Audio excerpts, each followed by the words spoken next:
Гледате вестите на Сител. Во студиото со вас, Маријан Ников. Добро утро, вести во 9. Собранието неделава ја започнува со интензивни активности, според агендата на Законодавниот дом, така ќе биде во следните денови. Во собранието за денеска е закажана 38-ма седница, додека седници ќе одржат и комисиите за економски прашања, за образование, за наука и спорта, за европски прашања, за земјоделство, водостопанство и шумарство, за финансирање буџет за социјална политика, демографија и млади и законодавно-правната комисија. Ќе заседава и Националниот совет за евроинтеграција. За утре пак ќе закажа почеток на 40-та собраниска седница, на која на дневен ред се 5 интерпелации за членовите на Судскиот совет. Се очекува 40-та седница да продолжи и во среда.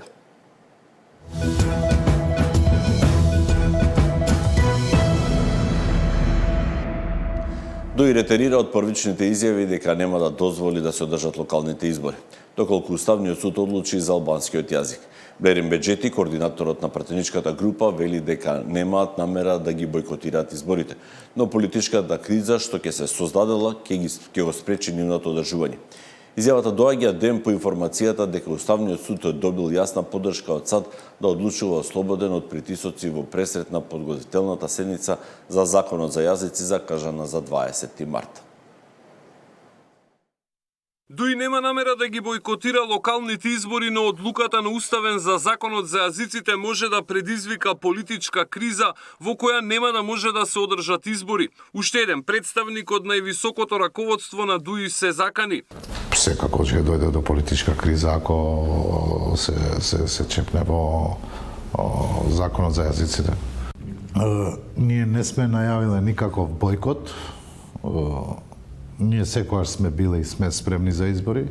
Изјавата на Беџети е ретерирање од позициите на Ахмети, кој во Липково рече дека нема да дозволат да се постават гласачки кутии на денот на изборите.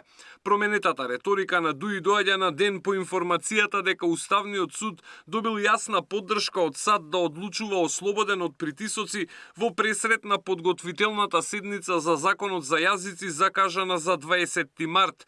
Беџети останува на ставот на Дуи дека се потребни предвремени парламентарни избори заедно со локалните, по кои би се формирала влада која според него ќе имала легитимитет и кај албанците. Во македонскиот политички блок ваквите закани на Дуи не предизвикаа вознемиреност. И Мицкоски и Филипче му порача на Ахмети дека веќе не е фактор на политичката сцена и дека за враќање на власт ќе биде неопходно внатрепартиско пречистување и реформи. Александар Спасовски, Сител телевизија.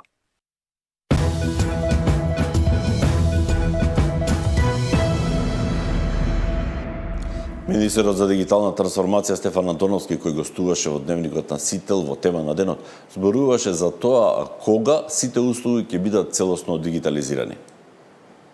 Можеме да поставиме рок, но многу пати сме поставувале рок и сме го пробивале.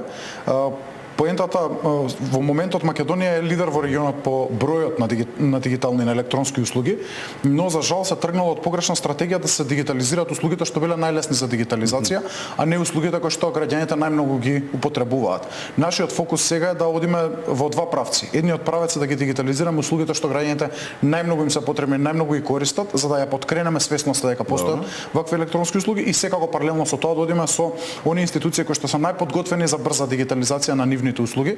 Еве нешто ново можам да најавам во овој дневник. Одличната соработка со Агенцијата за катастар доведува до тоа да имотниот лист и 5 други услуги, најкористени услуги од катастарот, од оваа недела се достапни на порталот услуги.gov.mk и во сите наши центри за услуги, што значи во Скопје, во општина Аеродром, во Јагуновце, во Куманово, во Охрид и во Битола, граѓаните ќе можат да извадат и во Тетово ќе можат да извадат електронска услуга од катастарот, што значи практично шалтерите на катастар ги прошируваме низ целата држава и во нашите центри за услуги.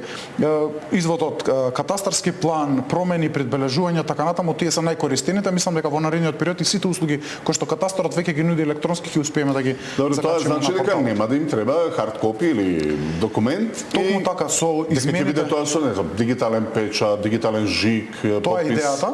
Со измените на Законот за електронски документи од 1 јануари секој документ кој што ќе го испечатите од порталот порталот, што значи дека електронски документ ќе може да го користите исто како традиционалниот документ со синиот печат. Што значи дека овие документи имаат свој електронски печат, електронски подпис, времен жиг, кој што точно утврдува кој го произвел документот, кој го потпишува и во кое време.